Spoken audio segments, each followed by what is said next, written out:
오늘은 마태복음 1장 16절부터 몇 절만 보겠습니다. 1장 16절, 마태복음 1장 16절. 야곱은 마리아의 남편 요셉을 낳았으니 마리아에게서 그리스도라 칭하는 예수가 나십니다. 그런즉 모든 대수가 아브라함부터 다윗까지 연례되어 다윗부터 바벨론으로 이거할 때까지 연례되어 바벨론으로 이거한 후부터 그리스도까지 연례되더라. 아멘. 여기까지만 하겠습니다. 오늘 18절이 이제 주된 말씀인데 18절 좀 더 볼까요? 예수께서 예수 그리스도의 나심은 이러하니라. 그 모친 마리아가 요셉과 정혼하고 동거하기 전에 성령으로 잉태된 것이 나타났더니. 아멘.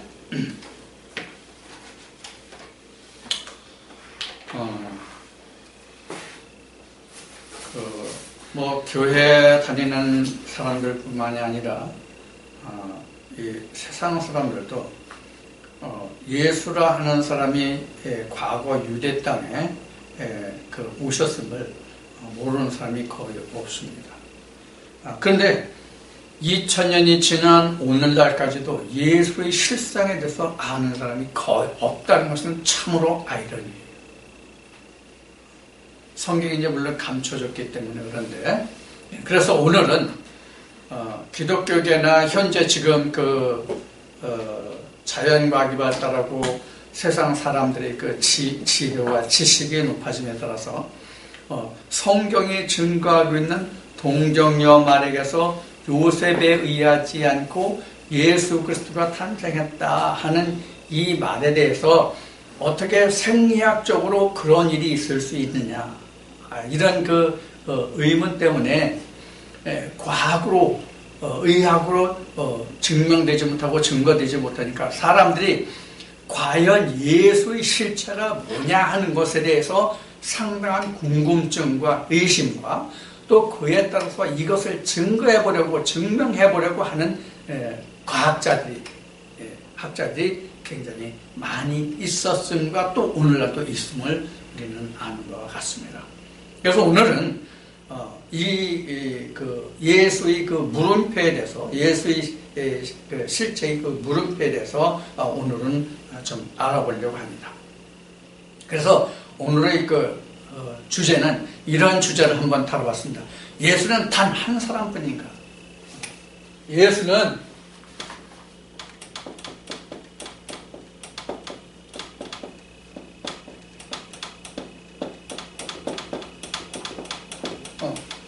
하나뿐인가? 예수는 한 사람뿐인가? 하는 주제로 오늘은 말씀을 나눠보려고 합니다.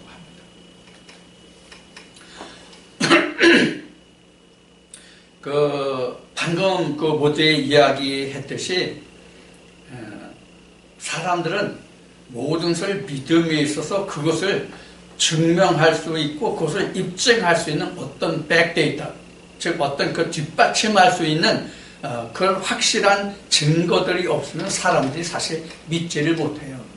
그래서 우리 믿음이라는 이야기를 많이 하잖아요. 믿음은 사실 우리가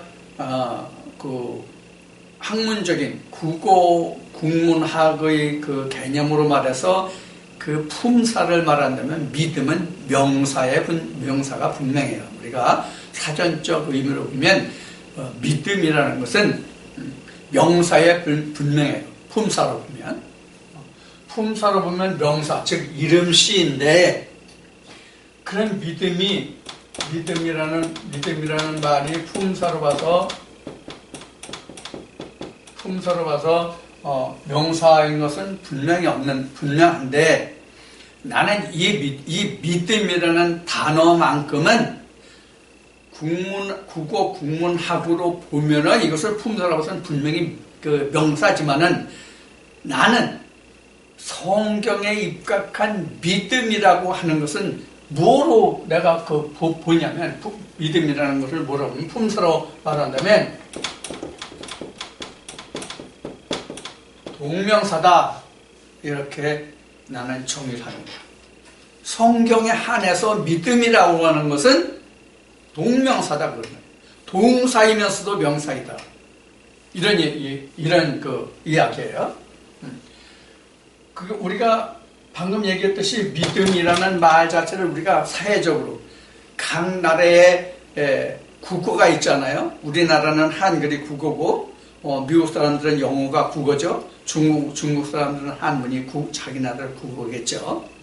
그런 국어 국문학적인 품사로 봐서는 분명히 믿음이라고 하는 것은 이름시 명사지만 성경에서 말하는 믿음은 명사가 아니라 동명사이다.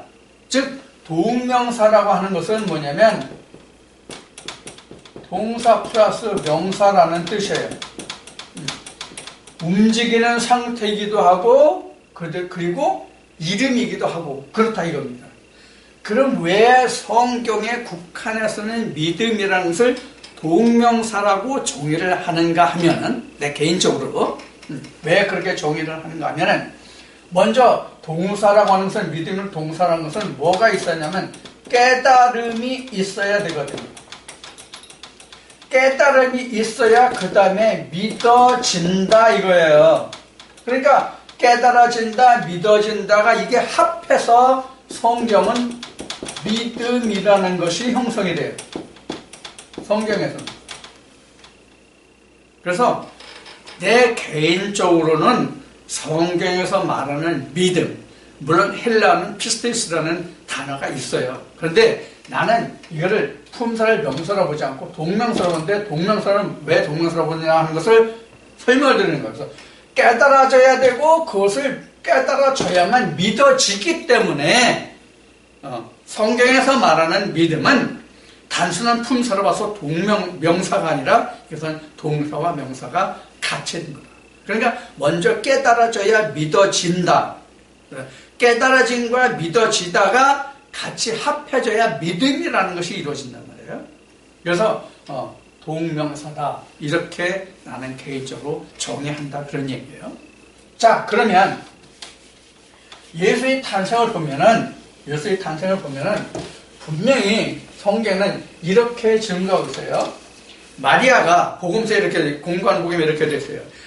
마리아가 새날을 알지 못하는데 천사 가브리엘이 와가지고 너에게 아들이 있으리라 이렇게 얘기하니까 마리아가 말하기를 내가 사내를 알지 못하는데 어째 이런 일이 있을 수 있느냐 이렇게 말해요. 그러니까 하나님에게 능치 못함이 있느냐 이제 가브리엘은 이렇게 말하죠. 그래서 이제 그 마리아가 그 주의 종에게 하나님 뜻대로 이제 될 것이라는 말로서 사실은 그 과정이 일단락이 되고 그가 그 말을 듣고 이미 잉태돼서 6달이 된 그 요한의 어머니한테 가죠. 엘리사벳에게 가죠. 그래가지고 거기서 그 주의 모친이 내게 오심이 어찌밌냐 이런 이제 문안을 받게 되는 그런 이제 말씀이 복음서에 보면 공간 보면 증거가 된단 말이에요. 자, 그러면 우리는 흔히들 기독교에서 말할 때 동정녀 마리아 이렇게 얘기해요.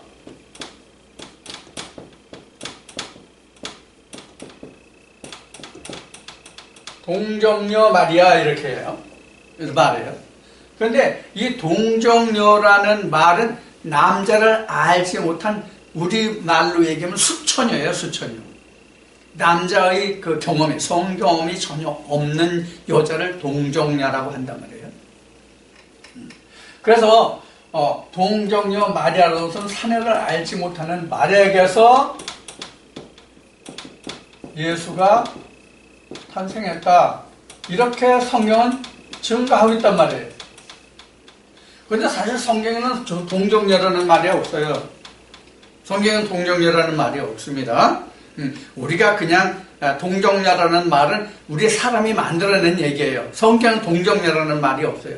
사내를 알지 못하니 이런 말씀은 있어요. 그 누가복음 1장 34절에 보면 마리아가 천사에게 말하기를 내가 사내를 알지 못하는데 어떻게 이런 일을 있을 수 있냐 이런 대목은 나와요. 그런데 동정녀 마리아에게서 예수가 낳았다는 동정녀라는 말은 없다 이런 얘기예요. 자, 그런데 지금 말한 것처럼 동정녀라는 것은 남자와 전혀 성접촉이 없었던 사람이에요. 그런데 예수가 그에게서 낳았다는 얘기예요. 그런데 지금 마태복음 1장에서 이 말씀을 인용했는데 마태복음 1장 18절에 보면 마태복음 1장 18절을 좀 다시 봐주시기 바랍니다. 예수 그리스도의 나심은 이러하니라. 그 모친 마리아가 요셉과 정혼하고 동거하기 전에 성령으로 잉태된 것이 나타났더니. 그러니까 마태복음 1장 18절 말씀에 보면 마리아가 잉태가 됐어요. 그런데 요셉과 정혼은 한 상태예요. 요셉과 정혼은 한 상태인데 그 마리아에게 이미 성령으로 잉태된 것이 있는데 그것이 바로 예수다. 이제 그런 얘기란 말이에요. 그러니까 이런 얘기예요. 약혼한 거예요. 정혼을 했으니까 결혼하기로 약혼은 했는데 아직 동침은 요셉하고 하지 않았는데 마리아에게 뭐가 생겼다? 잉태가 생겼다.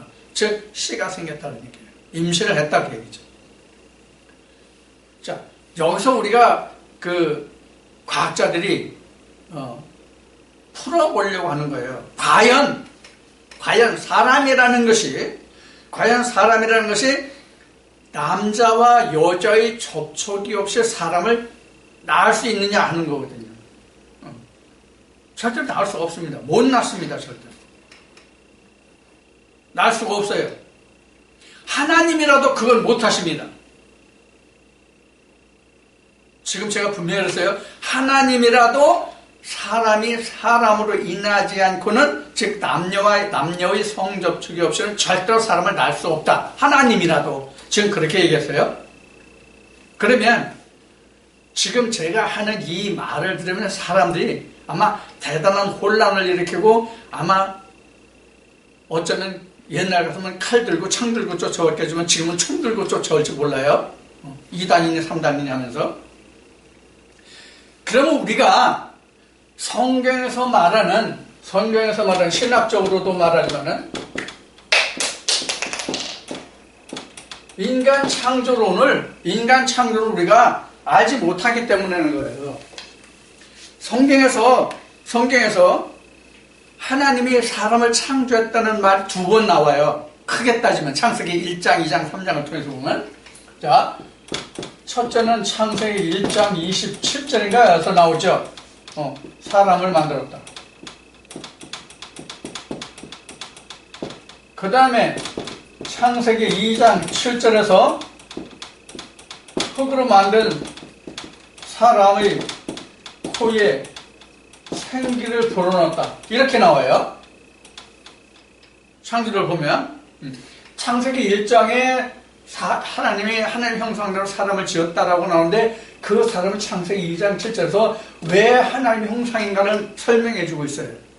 하나님의 생기가 그 코에 들어간 것이 하나님의 사람이라는 것이거든요. 그러니까 인간 창조론을 보면 이렇거든요. 그러면 우리가 여기서 따져볼 것이 있어요. 과연 사람이 흙으로 지어졌는가 하는 거예요. 사람이 흙으로 지어졌는가? 분명히 창세기 2장에서는 사람을 흙으로 지우고 사람을 흙으로 지어서 그 코에 생기를 불어넣으니 생명이 되었다라고 얘기해요. 주안점은 뭐냐면 이 말씀에서 주안점은 사람을 흙으로 만들었다는 게 주안점이 아니라 생명이 됐다는 게 주안점이거든요. 생명으로 만들었다가 주안점이에요.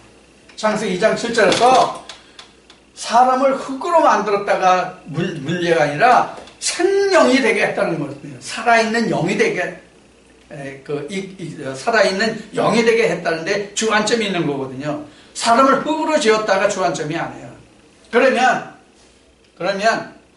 예수님이 하신 말씀대로, 예수님이 요한복음에서 하신 말씀대로 그러면 왜 사람을 흙으로 지었다고 하느냐 하는 것을 우리가 볼 필요가 있어요.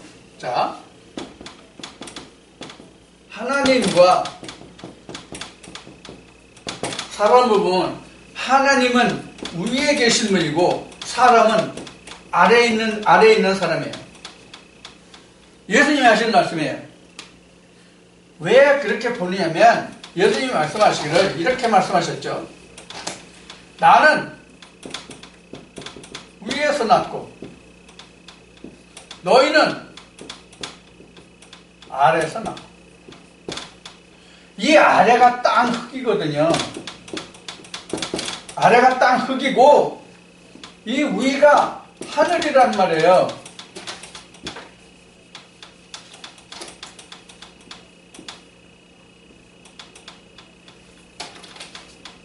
씁시다.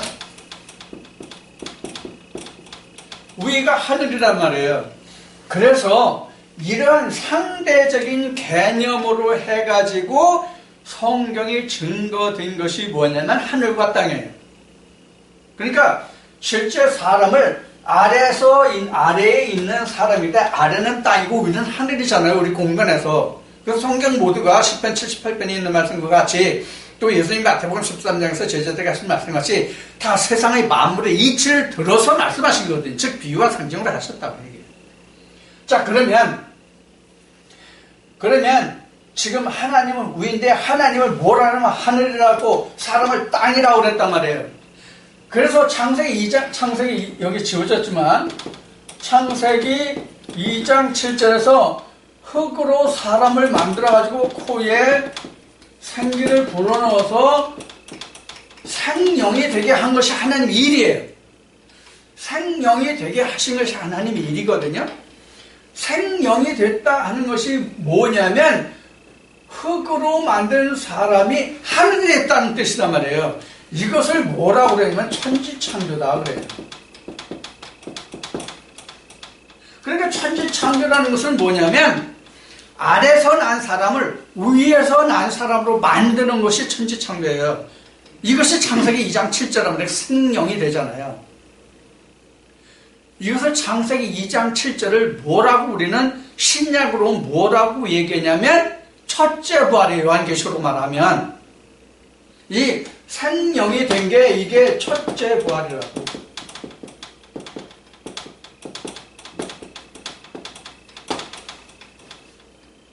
자, 여기서부터 이제 다시 문제를 풀어가자고요. 성경 풀어가자고요. 첫째 부활이에요. 생기로 들어간 게 첫째 부활이에요. 자, 그러면 이제 다시 오늘 예수는 한 사람뿐인가 이 제목이니까 그 다음에 생명이 됐잖아요. 생명이 된 것을 첫째 부활이라고 했어요.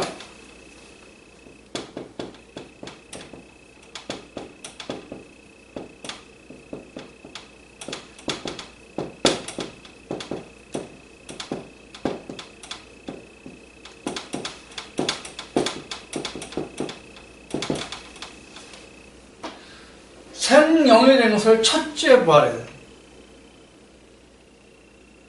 순서적으로 따지면 그래요. 순서적으로 따지면. 그 다음에 뭐가 있어요? 생명과가 있죠?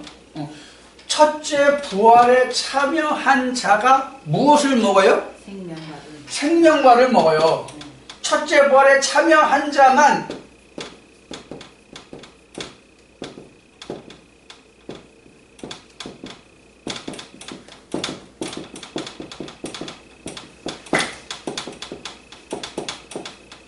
첫째 부활에 참여한 자만 먹는다.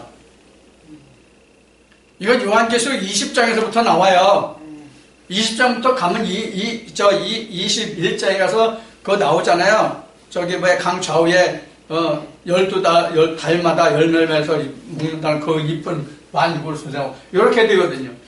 요 사람만 뭐가 놓여 있어요? 둘째 사망만 남겨놓은 거예요.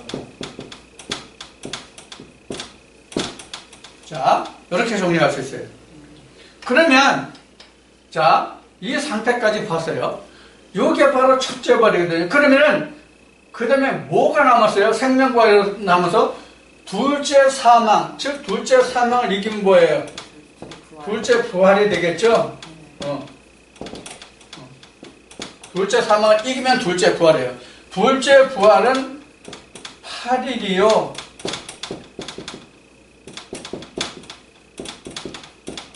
아버지 보좌요.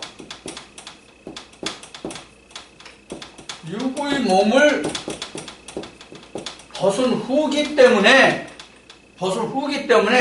둘째 부활이라고 표현하지 않고 둘째 사망이라고 표현한 거예요.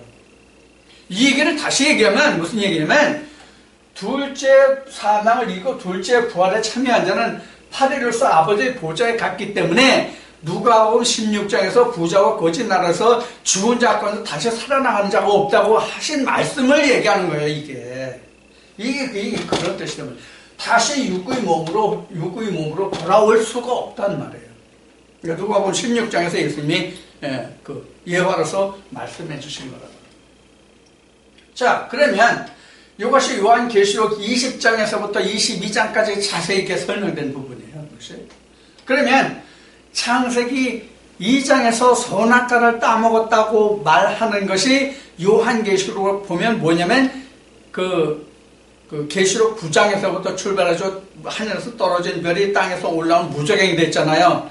그러면 하나님의 하늘에서 무저갱 열쇠를 가지고 하늘에서 내려온 무저갱 열쇠를 가진 자, 땅에서 올라온 무저갱 열쇠를 가진 자가 있잖아요. 그래서 그 둘이 싸워가지고 하늘에서 내려온 무저갱 열쇠를 가진 주님이 땅에서 올라온 무저갱 사자를 옥에 가두는 것을 뭐라고 얘기냐면 계시록 17장, 18장에서는 음녀와 영에서 나오는 것을 말했단 말이에요.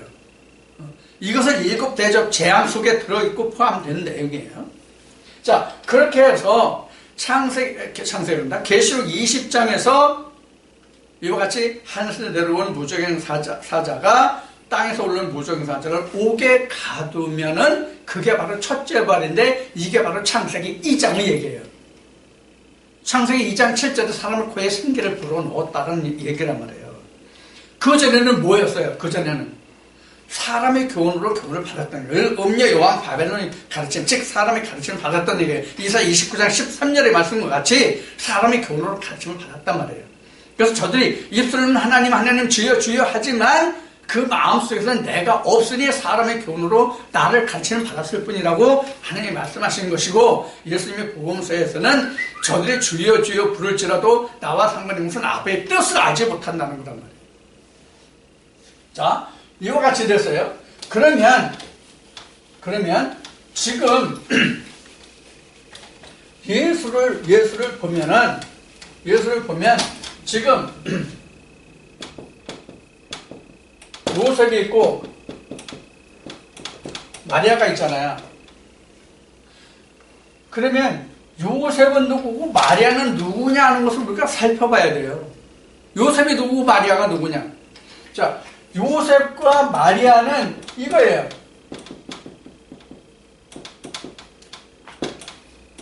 육신적 결혼이에요. 요셉과 마리아는 육신적 결혼이에요. 그런데 똑같은 마리아가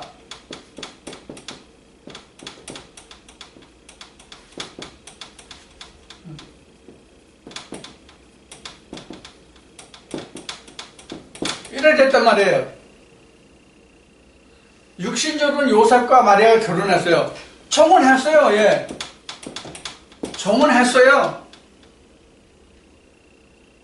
정혼했는데 아직 육신적인 결합이 있지 않았는데 마리아에게 성령으로 잉태된 것이 있었다. 그게 영적 결혼이라는 거예요. 영적 결혼. 자, 그럼 이 관계를 우리가 영적으로 우리가 한번 뜯어보자고. 영적으로 우리가 살펴보자고요.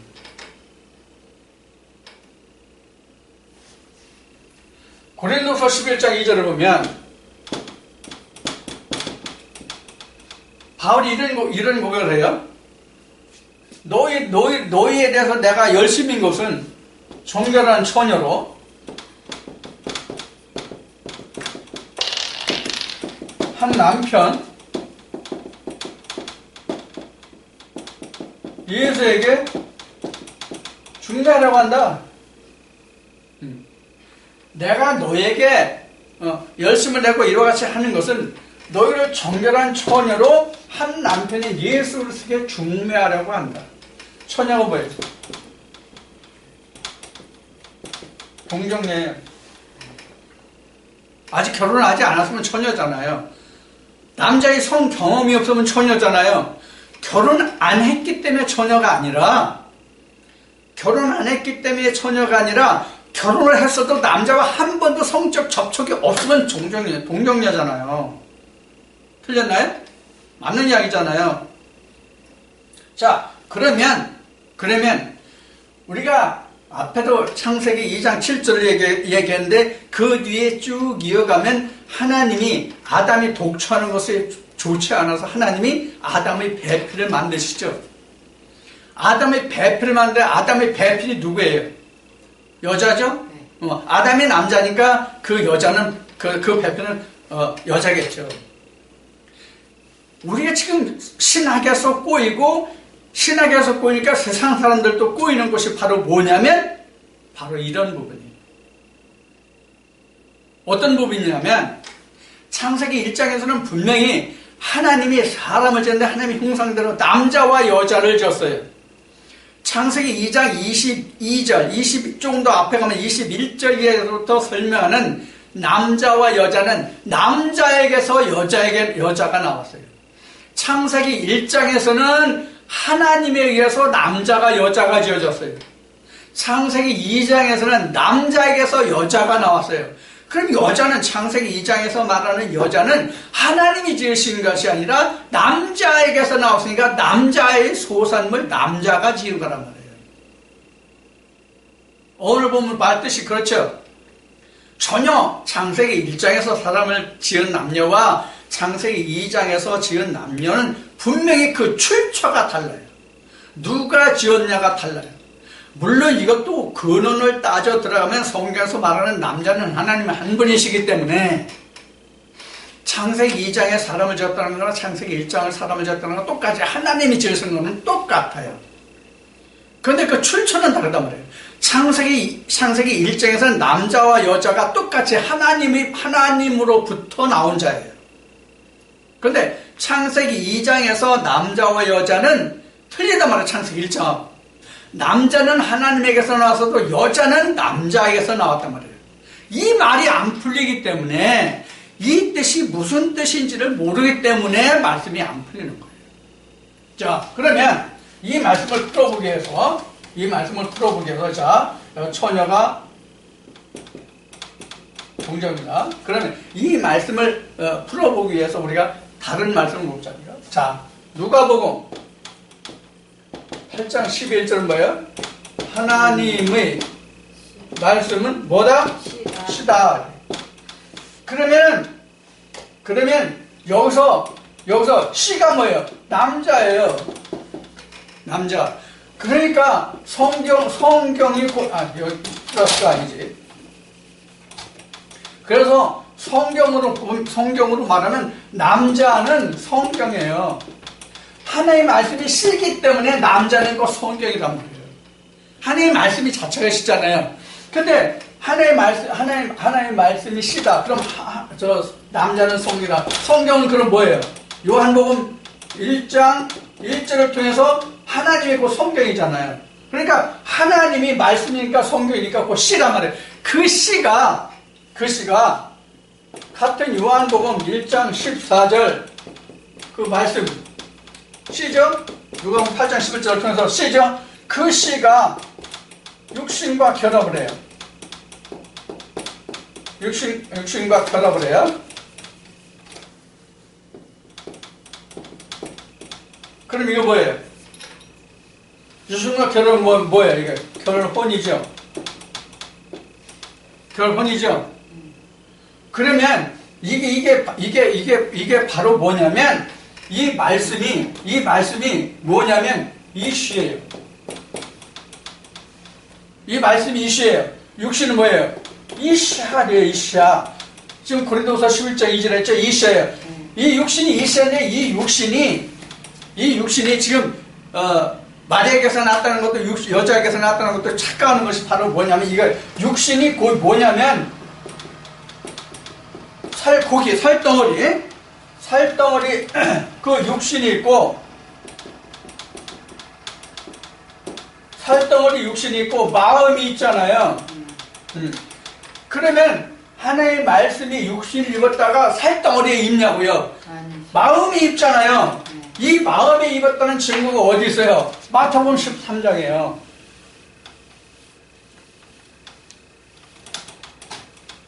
마태복음 13장이에요.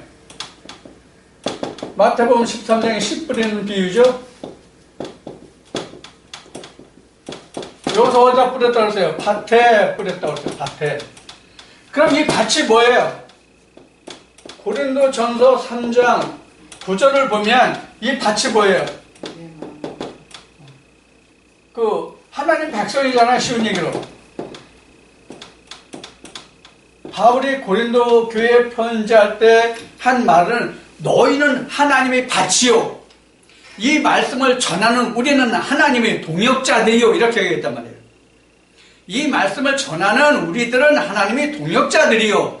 너희는 하나님의 말씀을 이 말씀을 전하는 그 말씀을 받는 씨뿌리를 받는 너희 밭이요. 이렇게 했단 말이에요.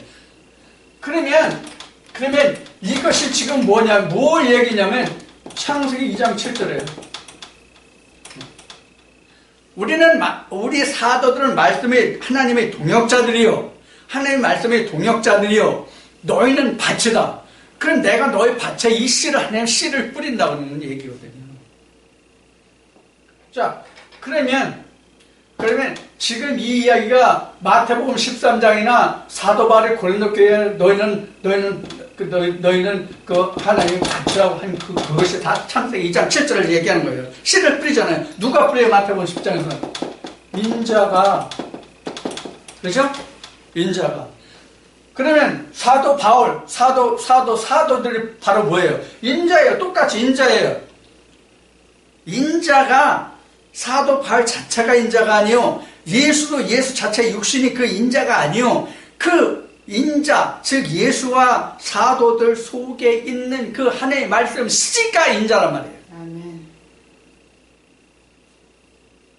자, 이렇게 지금 하나님의 사람들이 만들어져 가잖아요. 이게 앞에 저 밑에 지나갔죠. 이것이 지금 창조를 해 가는 거잖아요. 응? 하나님이 창조를 해 가는 거잖아요. 자, 이렇게 해서 하나님의 그 씨들이, 하나님의 백성들이 이렇게 나오고 있단 말이에요. 그래서 지금 마리아를 보면은 지금 우리가 신학적으로 세상적으로 착각하는 그 상태를 보면 마리아를 육신으로 보느냐, 마리아를 진짜 육신으로 보느냐, 마리아의 그 마음을 보느냐예요. 성경에서는 이 육신을 말하는 게 아니라 여기에서 잉태된 것이 있다는 거예요. 잉태된 것이 여기에. 요셉은 이래서 잉태됩니까? 하나님의 예수 그리스도가? 이것을 증거하는 것이 뭐냐면 로마서 1장이에요. 로마서 1장에 보면은 그 바울이 이렇게 말하잖아요. 예수를 말하면 육신으로 보면 다윗의 혈통, 다윗의 뿌리에서 난 자요. 성결의 영으로 보면 하나님으로부터 난 자다. 이렇게 나오잖아요. 이렇게 나오네요. 자, 육신으로 보면 요셉의 아들이지. 당시에 바리새인들이 본 것 같이 요셉의 아들이지. 근데 성령으로 보면 하나님으로부터 난 자잖아. 이 얘기는 뭐냐면 마리아가 요셉과 몸을 섞기 전에 잉태된 것이 있다는 것은 결혼하기 전부터 이미 예수는 마리아 속에 있었다는 얘기란 말이에요. 자, 이것을 영적으로 바꾸면 요셉은 뭐예요? 요셉은 뭐예요? 뭐의 상징이에요? 요셉은 뭐의 상징이에요?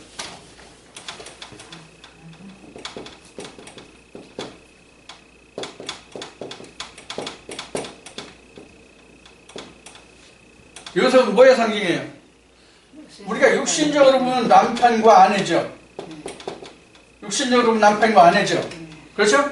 남편과 아내인데 요셉을 알기 전에 잉태된 것이 있다고 한다면 요셉은 뭐냐면 하나님이에요. 여기 마리아는 마리아의 마음에. 이 얘기는 뭐냐면 이런 거예요. 우리가 성령을 받죠. 성령을 받아요. 성령을 받으면 잉태된 거죠. 즉 남녀가 결혼을 해서 부부관계를 가져서 잉태가 되면 우리가 몇 달이 지나야 알죠?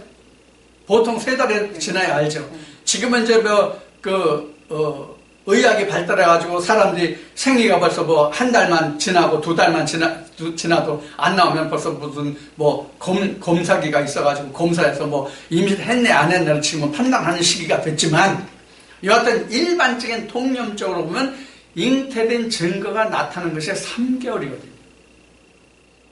3개월이란 말이에요. 보통 우리가 통념적으로 얘기하는 것을 얘기해서 보면 그러면 우리가 육신적으로 보면 3개월이에요.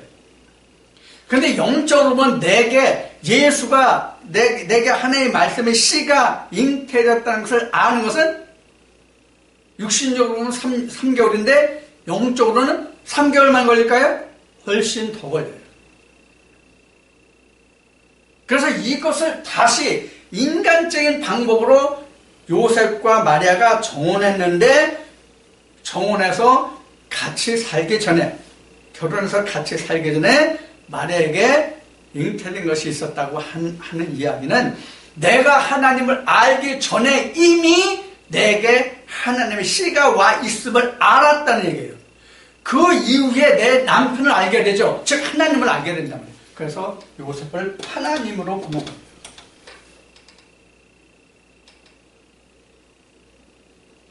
이것이 어쩌면 당시에는 실제로 요셉이 있었고 마리아가 있었는데 왜 요셉을 하나님으로 부르냐?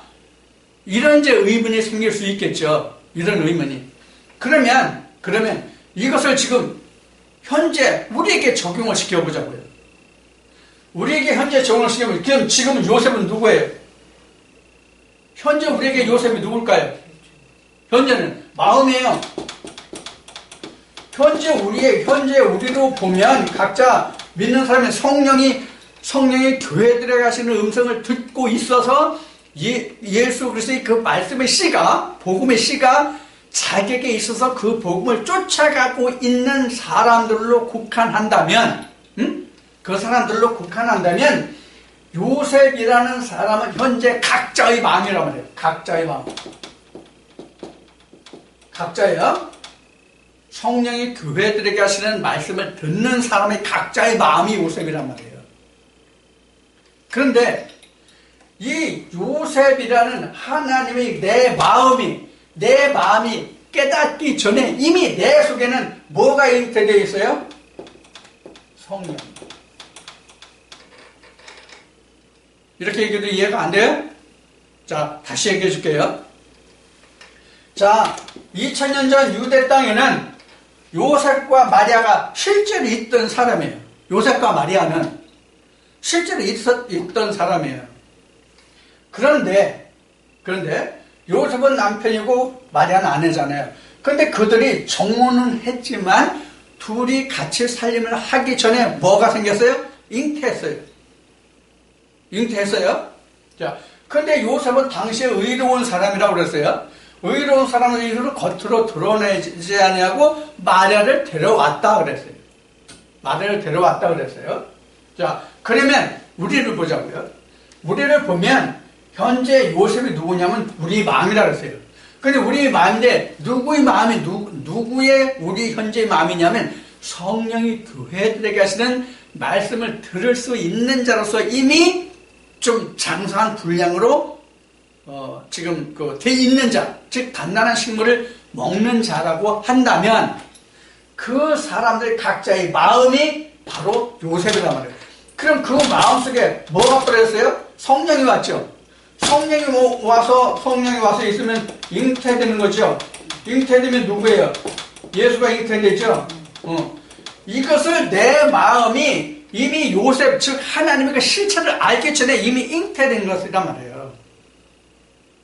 그렇죠?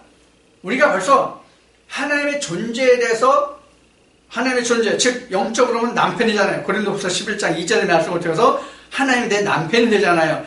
내 남편이라는 그 실체를 알기 전에 이미 내 속에는 예수의 성령으로 잉태된 것이 있었다는 얘기란 말이에요.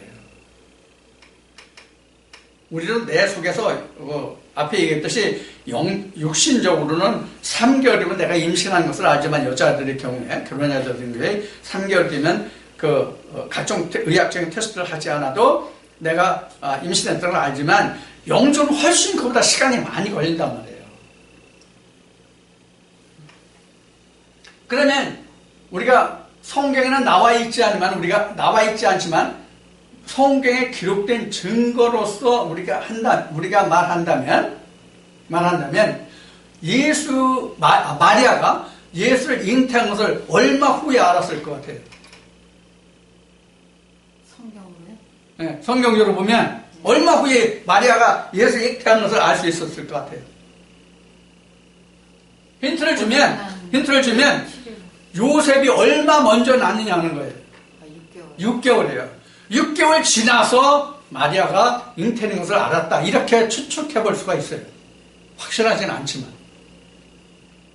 왜냐하면 가브리엘의 그런 문안을 받고 마리아가 가브리엘 집에 엘리사벳의 집을 갔잖아요. 그런데 주의 모친이라는 인사를 하죠. 이런 인사가 어찌미냐 이렇게 얘기하잖아요. 성경이 그렇게 내려면. 그럼 그때 당시에 그 엘리사벳의 집에 갔을 때는 몰랐다가 6개월이 지난 후에 잉태된 것을 깨달았다고 볼 수 있어요. 그 6개월 차이라는 얘기예요. 성경의 기록은 그렇게 우리가 추측을 해볼 수가 있어요. 자, 그러면 현재 지금 마리아가 뭐라고 그랬어요? 현재 우리에게 본 마리아가 뭐라고 그랬어요? 우리 마음이라고 그랬죠? 자, 그러면 마리아가 우리 마음인데 마리아 속에 뭐가 와요? 남자가 오죠. 우리 마음속에 남자가 오잖아요. 즉 하나님의 말씀이 온단 말이에요. 누가 보면 8장 11절에 말씀이 온단 말이에요. 근데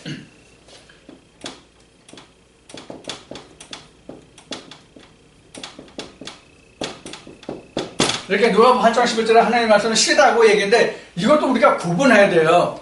여기도 보면 마태복음 11장에 나와 있는 것이 인자의 시가 있고 마귀의 시가 있단 말이에요. 마귀의 시는 이사야 29장 13절이에요. 인자의 시는 마태복음 13장에서 그 예수님이 전하면서 내가 너에게 이른 말, 정확하게 얘기하면 요한복음 6장 63절로 내가 너에게 이른 말이 여기가 생명이다. 육은 무익하다. 거기서 육은 물론 이제 그 살덩어리를 얘기했지만, 자, 이렇게 우리가 볼 수 있어요. 그러면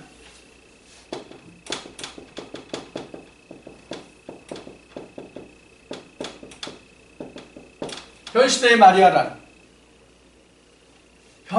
마리아는 이런 얘기예요. 성령이 부회들에게 하시는 말씀을 듣는 심령, 즉 뭐예요? 마음이죠.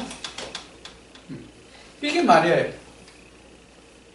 그러면 우리가 성경에 보면 지금 처녀는 얘기했고 과부라는 말이 많이 나오잖아요. 그래서 과부라는 말이 많이 나와요, 성경에. 근데 호라비는 성경 전체를 통해서 호라비는 한 번도 안 나와요. 과부가 나오는데 과부도 우리가 세상적인 언어, 세상적으로 말하면 남편이 없는 자가 과부예요. 남편이 없는 자가 과부예요. 그러면 성경에서는 남편이 누구예요? 하나님이잖아요. 성경에서는 남편이 하나님이니까 하나님이 없는 자가 과부예요. 하나님이 없는 자가 과부예요. 근데 과부는 결혼했던 자죠. 과부는 결혼했던 자예요. 그럼 과부는 결혼했던 자인데 누가 결혼했을까요?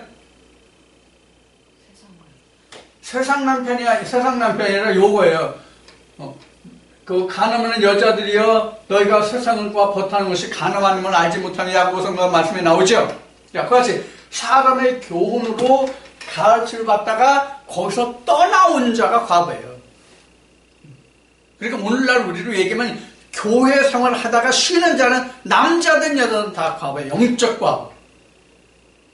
그 과부들을 얘기하는 거예요. 그 과부가 곧 고아이기도 해요. 과부와 고아는 사실 같아요. 우리가 세상적으로는 과부와 고아가 절대로 같지 않죠. 근데 성경적으로는 과부는 곧 고아예요. 근데 어느 쪽에 고아고 어느 쪽에 과부냐? 과부는 우리가 좀 나이가 든 그러한 그 영적 삶에서 그 이탈된 자. 그리고 고아는 아직 어린 상태에서 이탈된 자. 이렇게 볼 수 있을 거예요. 자, 그러면 과부는 하나님이 없는 자인데 하나님이 없다는 얘기는 뭐냐면 이미 신앙생활을 했었는데 거기는 하나님이 계시지 않음을 알고 쉬는 자. 그래서 현재는 섬기는 신이 없는 상태가 과부예요. 신앙생활을 했다가. 자, 이런 의미에서 보면 신앙생활을 전혀 안 했던 사람이 처녀죠. 신앙생활을 전혀 안 했던 사람이 처녀예요. 그리고 신앙생활을 했다가 쉬는 사람은 과부예요. 이 말씀의 예가 뭐냐면 호세아서예요. 고멜이 있죠, 고멜. 고멜이 이랬잖아요.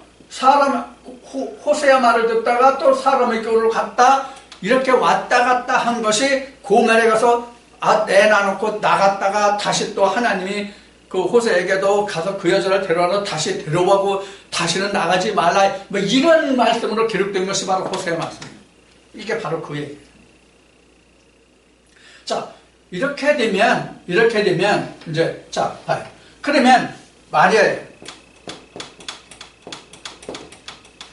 마리아라는 것은 사내를 알지 못하면 나왔죠. 아까 누가 보면서요? 사내를 모름. 사내를 모름이라는 것은 뭐냐면 하나님을 모름이에요. 하나님을 모르면 동정녀예요. 왜 그렇다고 정의하는 거죠? 성경에서는 하나님이 이렇게 말씀해요. 나 외에는 다른 신이 없다고 말씀하셨죠. 이 얘기는 다른 뜻으로 말하면 나 외에는 다른 남자가 없다. 이 이야기와 같아요. 이해가 되시죠? 자, 그러면 성경에서는 다 하나님만이 남자거든요. 그럼 왜 하나님만이 남자인가요?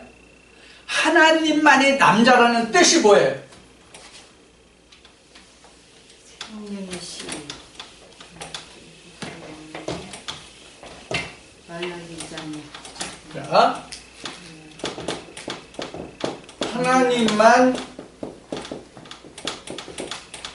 남자라는 뜻은 이런 얘기예요.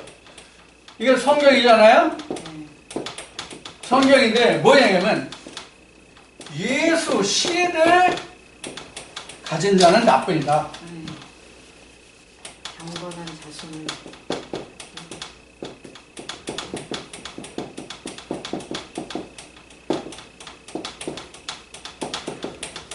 예수 씨를 가진 자는 홀로이심. 그래서 말라기 2장에는 지금 얘기해드린 말라기 2장에는 보면 하나님의 많은 영이 유여하실지라도 즉 많은 영을 가지고 있으실다 할지라도 왜 한 영혼만 지으셨느냐 경건한 씨를 보려 함이라 이렇게 말씀하죠. 경건한 자손 바로 그거 예수 씨를 가진 자는 하나님뿐이 없다 해서 남자는 하나님만이 그래서 나 외에 다른 신이 없다고 한 거예요. 그래서 하나님은 나 외에 다른 신이 없다 이렇게 말씀하신 거예요. 자, 그런데 그러면 하나님만이 예수의 씨를 가졌잖아요. 그러니까 이사야 29장 13절을 얘기했지만 사람의 교훈은 그런 예수의 씨를 갖지 않았기 때문에 악을 행하는 자요 그 안은 하나님이 없다. 즉 씨가 아니 내 씨가 아니다는 거예요. 그래서 사도 바울은 갈라디아서 4장에서 율법에 대해서 말하면서 여자를 얘기할 때 누구를 얘기했냐면 아브라함의 도처 하갈과 사라를 예를 들어서 설명하고 있단 말이에요. 그래서 아브라함에 의해서 보면 사라는 마리아요. 하갈은 뭐예요? 하갈은 흉의 하나님의 약속이 아닌 사람의 말씀으로 났다는 얘기거든요. 즉 이제 우리 성경으로 보면 율법으로 난 자 이렇게 말할 수 있죠. 그래서 이제 갈라디아 4장에 보면 율법을 따라가는 자여 율법에 종사한 자여 너희가 알지 못한 이렇게 말씀이 나오죠. 자 이렇게 성경이 이제 증거하고 있는 것이거든요. 그러면 지금 우리가 마리아를 좀 풀어볼 필요가 있어요. 더 마리아를. 그러면 방금도 얘기했듯이 지금 우리가 성령이 교회들에게 하시는 말씀을 듣는 사람이 그 마음이 마리아거든요. 육신이 마리아가 아니에요. 육신이 마리아가 아니에요. 자, 우리도 지금 성경에서 지금 공관복음에서 요셉과 마리아를 놓고 볼 때 무엇이 마리아라는 것을 모르기 때문에 우리가 오해하는 거예요. 마리아를.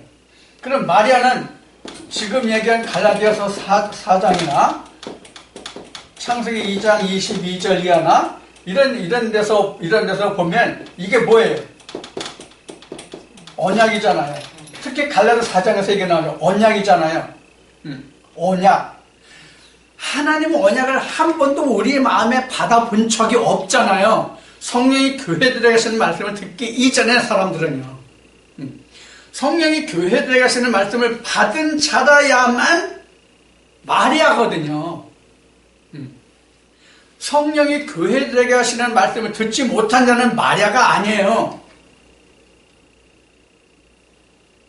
그래서 성령이 교회들에게 하시는 말씀, 즉 하나님 언약을 들은 자만이 마리아란 말이에요. 그래서 여기는 사내를 알지 못하는 자 이렇게 나온 거예요. 즉 하나님을 알지 못하는 자 이러는 거예요.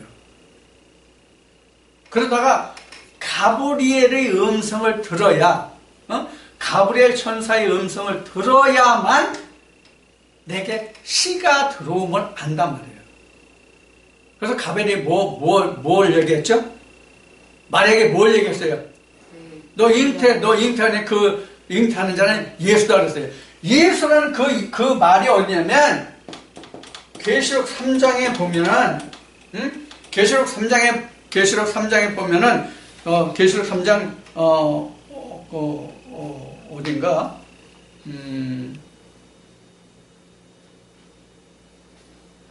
계시록 3장 17절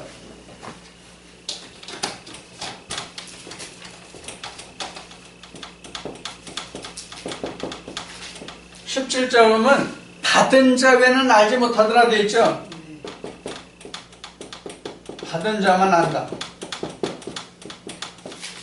받은 자만 안다. 받은 자만 안다. 뭘 받았을까요?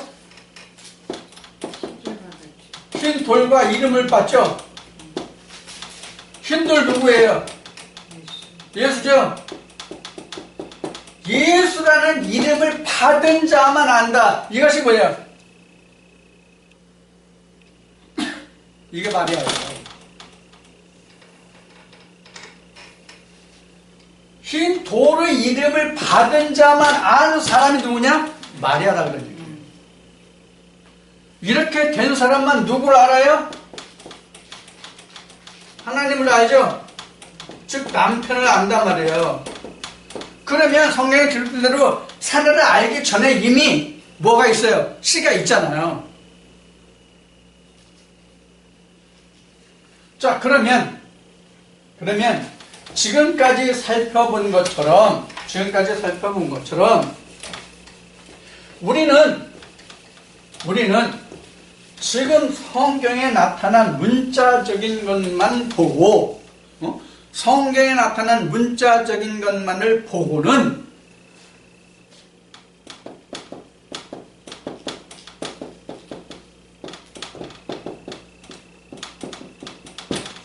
이렇게 봤을 때 요셉과 마리아가 결혼해서 예수를 낳았다. 그런데 요셉이 배제된 채로 예수가 나왔다? 이렇게 풀어보려고 하니까 뭐가 안 풀려요? 예수의 실체가 안 풀리는 거예요. 예수의 실체가 풀리질 않는 거예요. 그러면 예수가 아까 로마서 1장 얘기했지만 앞에 로마서 1장 얘기했지만 예수가 육신적인 존재입니까? 아니면 영적인 존재입니까? 예수는 영적인 존재, 예수가 육신적인 존재가 아니거든요. 예수가 만약에 우리가 하는 말과 같이 영체 플러스 육체 이것이 실체라고 얘기한다면 성경에서 수정되어야 할 게 뭐예요? 성경에서 수정되어야 할 게 뭐예요? 예수가 영체이면서 육체라고 한다면, 그것이 실체라고 한다면 예수가 영체도 되고 육체도 되는 자다 이렇게 보면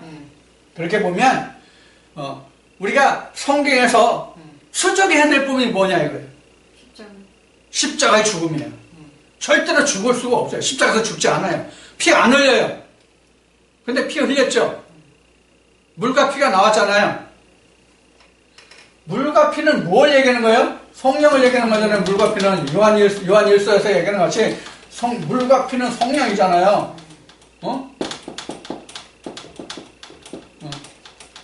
예수가 육체도 되고 영체도 된다고 하면, 그것이 실체라고 한다면 예수는 십자가에 죽을 이유가 없어요. 십자가 필요 없어. 그럼 예수의 십자가는 뭐예요?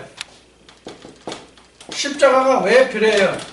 십자가가 영과 육의 분리예요.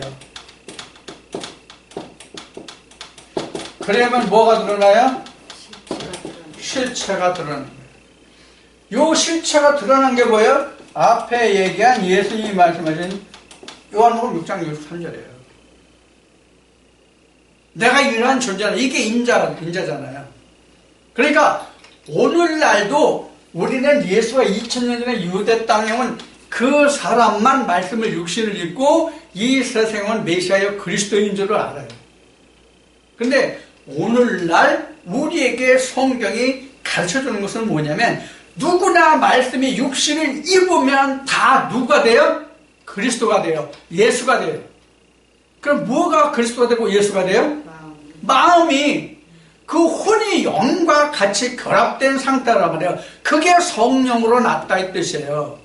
결코 요셉으로 안 나거든요. 요셉으로 날 수가 없거든요. 하나님으로 났지. 그래서 요셉을 뭐로 보면 되냐면, 하나님의 실상으로 보면 되냐, 하나님으로 보면 된단 말이에요. 다시 반복해서 얘기하면, 하나님의 말씀이 내게 와서 누적되어 어느 날 내가 이것이 진짜 하나님의 말씀이고 그로 인해서 내게 잉태된 것을 깨닫게 된다는 얘기예요.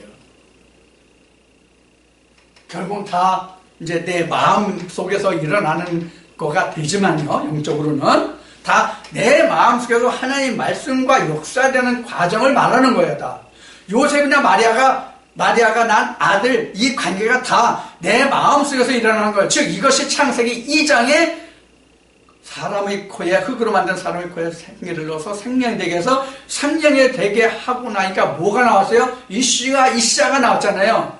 이걸 깨닫는 거예요. 이시아가 나오기 전까지는 아담이 이시아가 있는지 알았어요? 몰랐잖아요. 이시아가 잉태된 거잖아요. 그게 생기잖아요. 그 얘기를 지금 마태복음이나 마가복음, 누가복음, 공관복음에서 예수의 잉태를, 요셉과 마리아를 상징해서 내는 거거든요.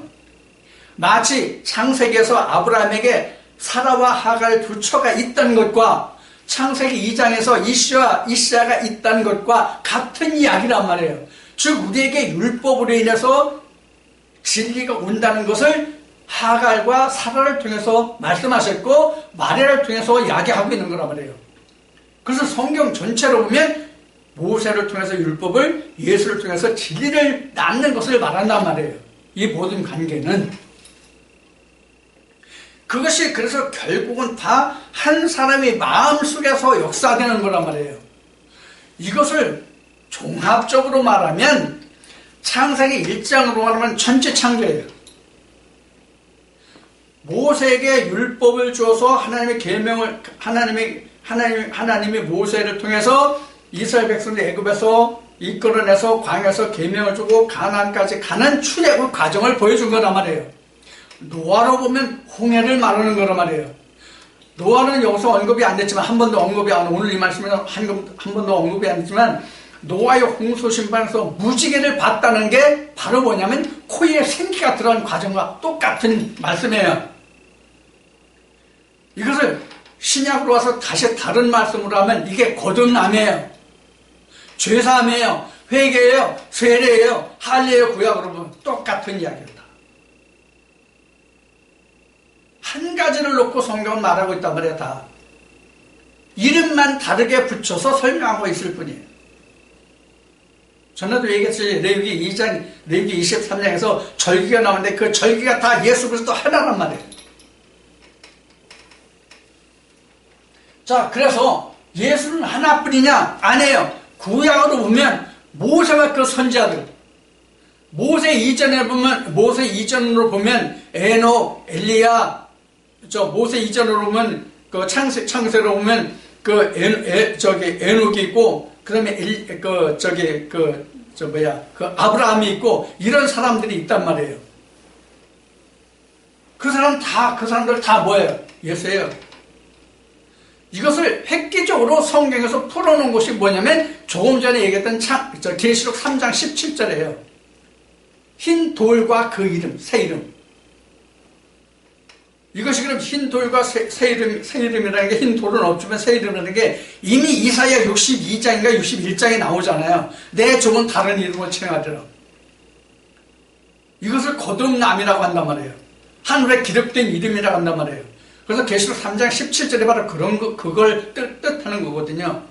그러면 계시록 3장 17절에 흰 돌과 그 이름이 곧 뭐냐면 예수란 말이에요.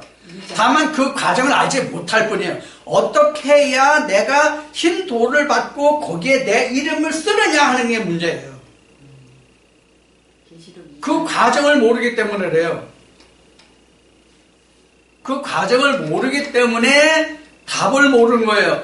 답을 알려줘도 어떻게 그런 일이 있을 수 있냐고 공관을 보면서 마리아가 예수를 잉태했다는 이 말에 어떻게 그런 일이 있을 수 있느냐라고 말한단 말이에요.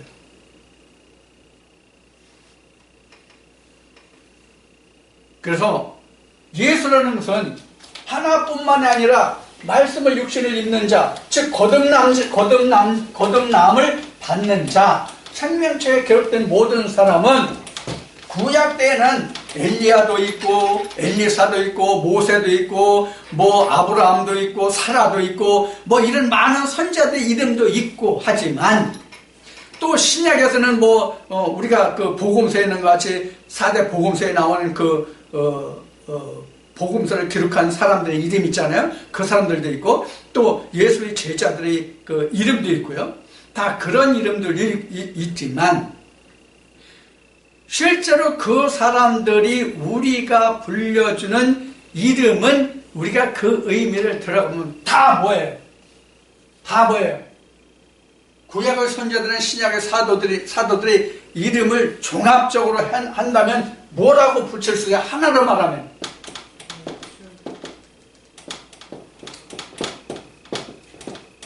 성경에 기록된 대로 하나님의 아들들. 이거를 숨겨진 말로 하면 인자, 드러난 말로 하면 예수. 그래서 오늘도 똑같이 말씀의 육신을 입고 성령의 괴순 말씀을 들어서 하나님의 백성으로 하나님의 아들로 지어져 가는 사람들의 모두는 다 예수다, 인자다. 즉 복음을 가진 모든 자들은 예수다. 그래서 예수는 섬김의 대상이 아니라 예수가 되는 것이다. 말씀의 육신을 입는 것이다. 그럼 신앙의 잘못이 뭐냐? 2000년 전 유대 땅에 왔던 예수 그 사람만 말씀을 육신을 입는다는 데 잘못이 있는 거예요. 그래서 오늘날도 예수는 오늘도 잉태되고 있다. 예수는 오늘도 잉태되고 천지창조는 그래서 오늘도 이루어지고 있다. 천지창조라는 것은 결국 뭐냐면 세상의 사람이 하나님의 사람이 되는 게 천지창조란 말이에요. 간단히 말하면 이 천지 만물을 만드는 게 지은 것이 우주 천지창조가 아니란 말이에요.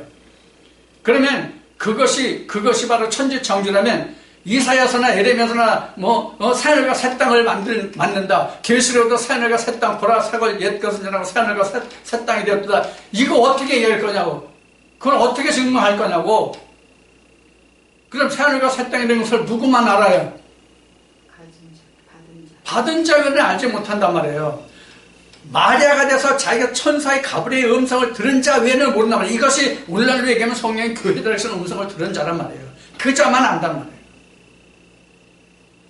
그래서 성령이 교회들에서 음성을 듣는 자 외에는 아무리 하늘에 대해서 하나님에 대해서 말해도 모른다. 마치 2000년 전에 예수님이 유대 땅에 오셔서 천국에 관해서 그토록 말씀하셨지만 마태복음 5장부터 기록된 산상수훈을, 그 다음에 요한복음 14장부터 17장까지 이런 고별 강화를 그토록 들었어도 제자들조차도 그 말씀을 다 깨닫지 못했었으니 신학을 의존했던 당시의 바리새인들은 어떠했겠냐는 거예요. 오늘날도 마찬가지다. 오늘 많은 기독교인들은 물론이고 세상 사람들은 그렇다 할지라도 기독교인들조차도 신학을 하지 않으면 하나님의 종이 아니다, 하나님을 알 수 없다, 이렇게 얘기해요. 그래서 신학을 하지 않았다면 사입이라고 얘기하죠. 거짓 선지자라고 얘기하죠. 가짜라고 얘기하죠. 천만에 만만에 콩가루 떡에 어느 방송에 나오는 말이지. 하나님은 그래서 학문이 아니다, 학문으로 배울 수 없다는 얘기를 내가 누차 했을 거예요. 자, 그러면 오늘 이 말씀들을 통해서 그동안 예수 그리스도의 실제가 뭔지, 예수 그리스도가 진짜 예수라는 사람이 한 사람뿐인지, 그것이 영인지 육인지 이것을 몰랐던 사람들이 오늘 이 말씀을 통해서 조금은 그래도 다는 이해를 못하겠죠. 특히 처음 듣는 사람들은 이 말씀이 웬 말인가 하겠죠. 이게 어떤 말인가 하겠죠. 당연히. 어떻게 이런 일이 있을 수 있냐 이렇게 얘기했죠. 특히 신학을 한 사람들은 저 사람 미친 소리인데 저 사람 이단 중에 이단이다 이렇게 이야기하겠죠. 당연하죠. 그러나 말씀을 사모하고 성령을 사모하며 하나님 나라가 무엇인가, 예수 그리스도가 뭔가 하는 것을 아는 사람은 바로 이 말씀이 성령의 교회들의 음성으로 들려질 겁니다. 그러한 사람들은 요동치 아니하고 주님이 주시는 평강과 평안 속에서 영원한 생명길을 걸어가고 찾아갈 수 있을 것입니다. 오늘 이 말씀으로 함께하는, 오늘 이 자리에 나오시지 않고 동영상으로 함께하는 모든 자들에게도 이와 같은 하나님의 평강과 평안이 함께하는 그런 복된 말씀이 되기를 주의로 축원드립니다. 아멘.